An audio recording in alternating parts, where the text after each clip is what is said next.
안녕하세요. 성형외과 전문의 이세빈 원장입니다. 위 눈꺼풀의 눈두덩이 부위가 두툼하신 분이 많죠. 눈두덩이가 두툼하신 분들은 피부와 근육과 안화지방을 함께 제거하는 절개 쌍꺼풀을 통해서 교정을 해요. 다른 변화는 없이 안화지방만을 제거하고자 하는 분들도 계세요. 쌍꺼풀이 생기면 느끼해 보일 수 있어 남성분들이 주로 원하시고, 여성분들도 쌍꺼풀 자체가 생기는 것을 싫어하시는 분은 안화지방만을 제거하는 수술을 하세요. 이런 수술을 무쌍 눈지방 제거술이라고 불러요. 눈두덩이가 두툼한 분들은 눈두덩이에 살이 많다고들 이야기를 하시죠. 살이란 피부, 근육, 지방 등을 포함하는 연조직 전체를 의미해요. 두툼한 눈두덩이의 살을 교정하려면 피부와 근육과 지방을 같이 제거하는 것이 효과적이겠죠. 이럴 경우 쌍꺼풀이 생길 수밖에 없어요. 눈꺼풀에 다른 변화 없이 안화지방만을 제거해 드릴 수 있어요.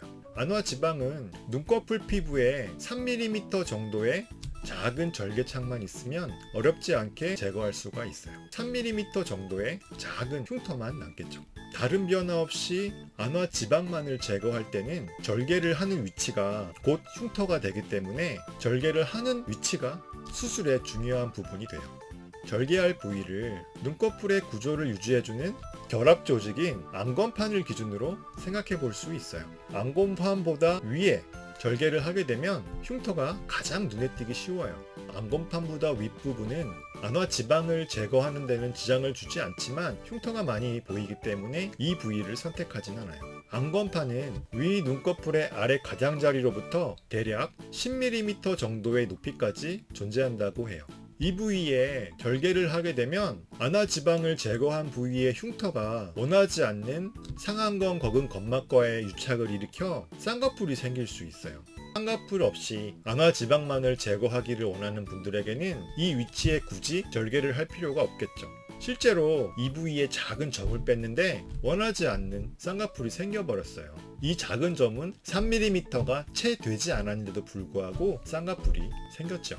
흉터가 잘 눈에 띄지 않고 쌍꺼풀이 생겨도 속쌍꺼풀이 되어 보이지 않는 눈꺼풀의 아래 가장자리 부위에 절개를 하게 돼요.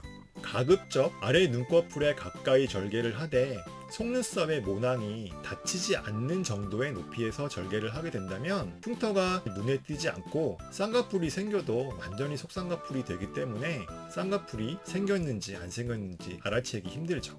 쌍꺼풀이 생기는 등의 눈꺼풀의 변화 없이 안화지방만을 제거하기를 원하는 분들이 계세요. 무쌍이라는 말은 말 그대로 쌍꺼풀이 없는 거죠.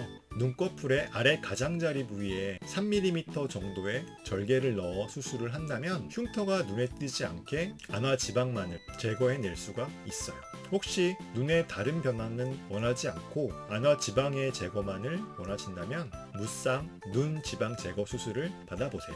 구독과 좋아요는 사랑이래요. 저의 이야기가 도움이 되셨다면 구독과 좋아요 알림까지 꼭 눌러주세요. 이세빈 성형외 의학박사 이세빈 원장이었습니다. 감사합니다. 안녕.